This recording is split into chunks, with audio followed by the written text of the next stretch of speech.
परिवर्तन को लेकर ईसाई मिशनरी का कीर्तन, तुड़वाते हैं हाथ के कलावे और मिटाते हैं माथे पर लगा चंदन, निकलवाते हैं गले की भगवान की लॉकेट। हिंदू संगठनों ने रुकवाया ईसाई मिशनरी कीर्तन। यूपी के परिवहन विभाग के सचिव पहुंचे सीतापुर। सड़क सुरक्षा अभियान के तहत की बैठक, सड़क सुरक्षा समिति के साथ की बैठक।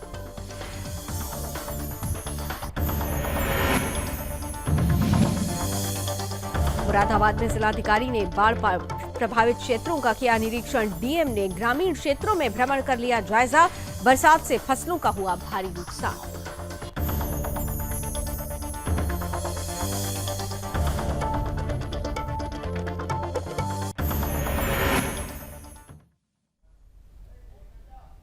और मिशन गुजरात पर बीजेपी अध्यक्ष जेपी नड्डा गुजरात गौरव यात्रा को दिखाई हरी झंडी। हर विधानसभा तक पहुंचेगी यात्रा। राष्ट्रीय अध्यक्ष जेपी नड्डा ने यात्रा का किया शुभारंभ।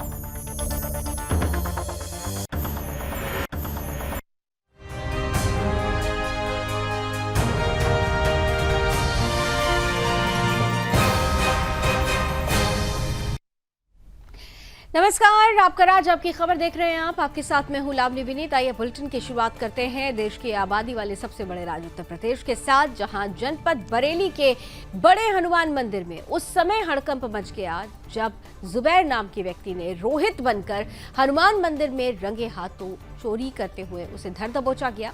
दरअसल पकड़े जाने पर जिहादी युवक ने मंदिर को बम से उड़ाने की धमकी भी दी, जिससे आसपास के सभी नागरिकों के होश उड़ गए। दरअसल मंदिर के पुजारी और मौके पर उपस्थित श्रद्धालुओं द्वारा जब आरोपी से पूरी जानकारी लेने की कोशिश की गई तो ये पता चलता है कि ये जिहादी है, नाम बदलकर मंदिर में घुसा हुआ था। आग बबूला हो जाता है। ऐसे में जिहादी हिंदू धर्म पर आपत्तिजनक भाषा का इस्तेमाल करते हुए हिंदू धर्म को गाली देने लगता है और इसके बाद मंदिर को बम से उड़ाने की धमकी तक देता है। इसी के मद्देनजर मंदिर के पुजारी ने हिंदू जागरण मंच महानगर अध्यक्ष दुर्गेश कुमार गुप्ता को घटना की पूरी जानकारी दी, सूचना दी, जिसके बाद मंदिर के पुजारी की तरफ से आरोपी पर कार्रवाई करने की मांग की गई है। मामले की गंभीरता के चलते थाना प्रेमनगर पुलिस ने आरोपी के खिलाफ संबंधित धारा में मुकदमा पंजीकृत कर लिया है।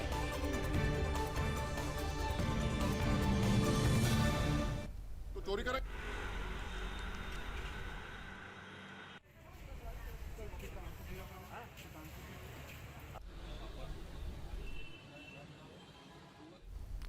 बिजनौर से अगली खबर लेते हैं, जहां शेरकुट और भूतपुरी में ईसाई मिशनरी द्वारा कीर्तन कर गरीब हिंदुओं को पैसे का लालच देकर धर्म परिवर्तन करवाया जा रहा है। इसकी सूचना पर बीजेपी कार्यकर्ता और हिंदू संगठनों के लोग पहुंचे और हंगामा करते हुए सत्संग रुकवा दिया गया। आरोप है कि ईसाई मिशनरी के लोगों द्वारा प्रत्येक रविवार को शेरकुट और भूतपुरी में हिंदू गरीब को निशाना बनाते हुए उन्हें पैसे का लालच देकर गले से पड़े लॉकेट, हाथ में बंधे कलावा और माथे पर लगे हुए तिलक को हटवा दिया जाता है और उनका धर्म परिवर्तन कराया जा रहा है।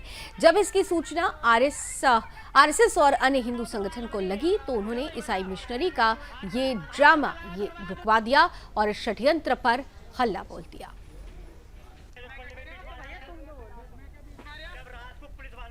मेरी तबीयत थोड़ी बहुत खराब थी मतलब, और फिर मेरे घर वाले वहां लेके ईसा मसीह को सिलवा था। तो मैंने समय पहले मेरा हाथ में देखा कलावा। अच्छा, तो कलावा खुलवा दिया। मैंने पूछा मैं कलावा क्यों खुलवा रहे हो? अरे नहीं, यहाँ के ये रूल है, तुम्हें कलावा खोलना पड़ेगा। अच्छा।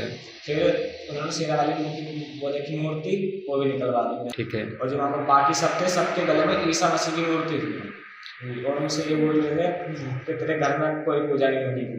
अच्छा, पूजा होगी तो बस यही होगी, अन्य बाकी आने की कोई जरूरत।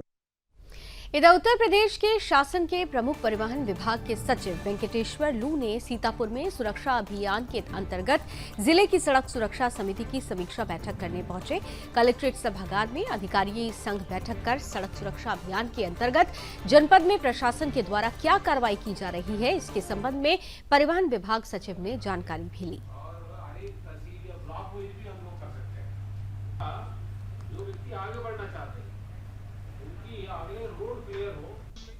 इधर जनपद मुरादाबाद में विगत 3 दिन से लगातार हो रही बारिश और बारिश के कारण जनजीवन और फसलें पूरी तरह से अस्त व्यस्त हैं, जिसकी सूचना जिलाधिकारी शैलेंद्र कुमार सिंह, अपर जिलाधिकारी वित्त युगराज सिंह और उप जिलाधिकारी ने बाढ़ प्रभावित क्षेत्रों का स्थलीय निरीक्षण किया।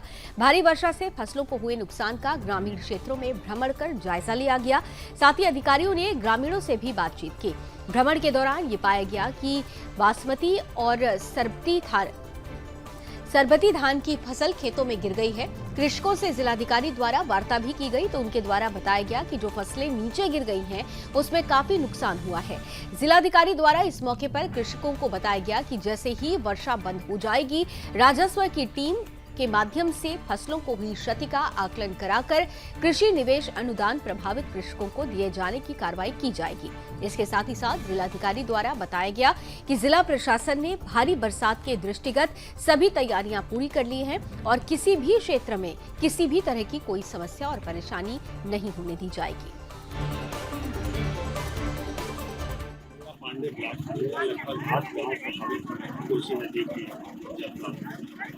कल शाम से पानी शुरू हुआ था, अभी पानी आ रहा है।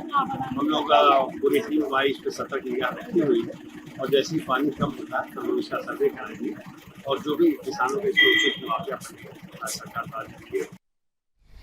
आइए बात अब मुजफ्फरनगर की कर लेते हैं, जहां रात में आवारा गोवंश को तेजी से आ रहे एक ट्रक ने जोरदार टक्कर मार दी, जिसके बाद गोवंश की सड़क के बीचों बीच दर्दनाक मौत हो गई। मौके पर पहुंची सुदर्शन न्यूज की टीम ने फोन से पुलिसकर्मियों को अवगत कराया और इसके बाद पुलिसकर्मियों ने ट्रक को पकड़ने के लिए खोज शुरू की। दरअसल मौके पर मौजूद राहगीरों के द्वारा जानकारी देते हुए बताया गया कि आए दिन रोड हादसों में गोवंश की दर्दनाक मौत हो रही है। योगी सरकार लगातार गोवंशों की सुरक्षा की बात करती है, लेकिन रोज लगातार सड़क हादसों के चलते कई गोवंशों की जान जा चुकी है।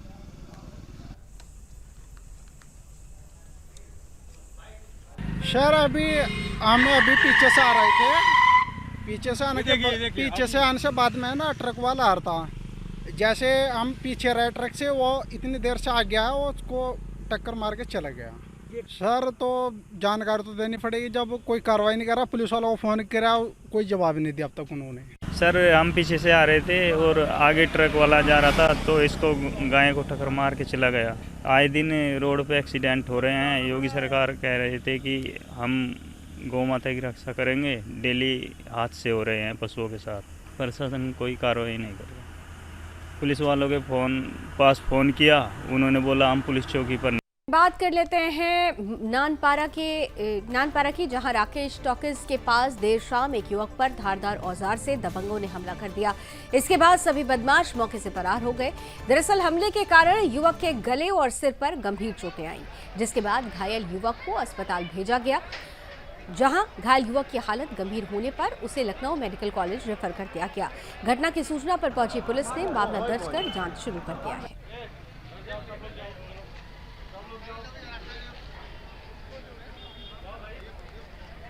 इधर यूपी के ललितपुर में आकाशीय बिजली और खराब मौसम का लगातार कहर बरस रहा है। दरअसल खराब मौसम के चलते जनपद के कई इलाकों में आकाशीय बिजली गिरने का मामला सामने आया है।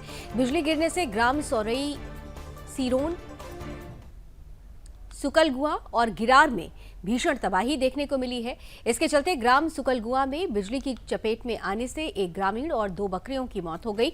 एक व्यक्ति बुरी तरह से घायल हुआ है। वहीं इसके साथ ही थाना गिरार के कई विद्युत उपकरणों के साथ साथ सीसीटीएनएस में कार्यरत कंप्यूटर और अन्य हार्डवेयर भी खराब हो गए हैं।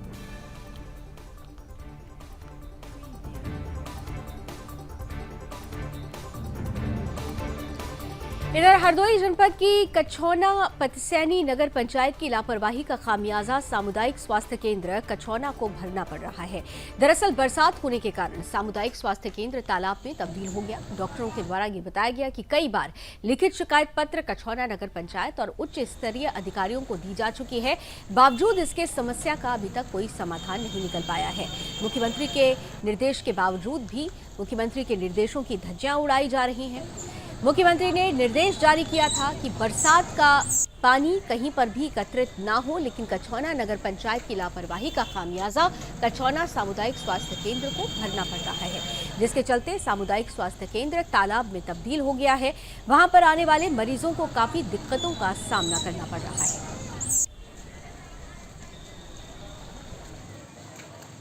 ये समस्या यहाँ पर प्रायः मतलब जो है अत्यधिक वर्षा होने पर हो जाती है और इसके लिए हमारे द्वारा कई बार मतलब लिखित प्रत्यावेदन, कई बार लिखित सूचनाएं मतलब उच्च अधिकारियों को एवं नगर पंचायत कछवाना पदसेनी को दी गई है कि इस पर मतलब जो है कोई स्थायी समाधान इसका करते हुए इस समस्या से हमको निजात दिलाएं।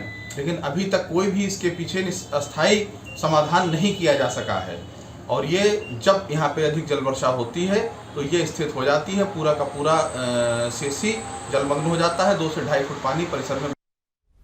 इधर मध्य प्रदेश परासिया से अगली खबर ले रहे हैं, जहां भारी बारिश के चलते एक गरीब का घर गिर गया। वहीं किसी जनप्रतिनिधि और राजनेता ने इस ओर ध्यान नहीं दिया है। दरअसल परासिया नगर के वार्ड नंबर 10 में एक बेसहाय गरीब का घर रात में गिर गया, जिस घर में 2 बच्चे भी थे और कॉलोनी वालों ने एकत्र होकर सभी सदस्यों को घर से किसी तरह से सही सलामत निकाला और रात में शरण मंदिर में लिया गया इस परिवार द्वारा और रात मंदिर में ही गुजारी।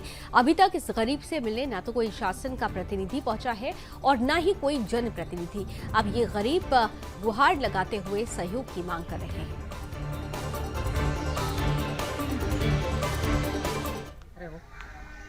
कल पूरा का पूरा बैठ गया, मेरे पास कुछ भी नहीं है पीने के लिए। मेरे बच्चों को कैसे मैंने बचाया हूँ मैं जानता हूँ।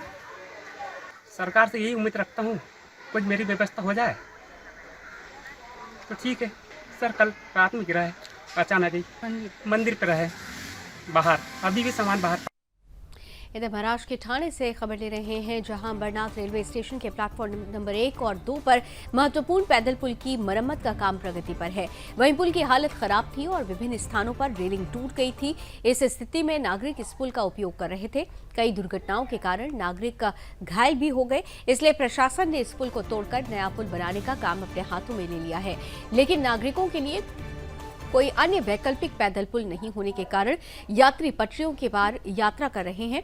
अब पुल को मरम्मत के लिए बंद कर दिया गया है और यात्री दुविधा में हैं। अंबरनाथ शहर एक तेजी से बढ़ता हुआ शहर है और इस शहर की आबादी में जबरदस्त वृद्धि हुई है, इसलिए एक नए रेलवे पुल की बहुत आवश्यकता है।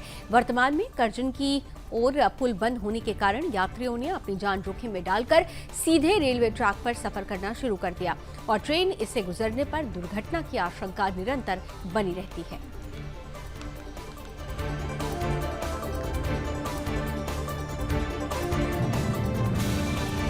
और चलिए इसी के साथ इस बुलेटिन में अभी बस इतना ही, लेकिन देश और दुनिया की तमाम खबरों के लिए आप जुड़े रहिए सुदर्शन न्यूज के साथ। जय हिंद।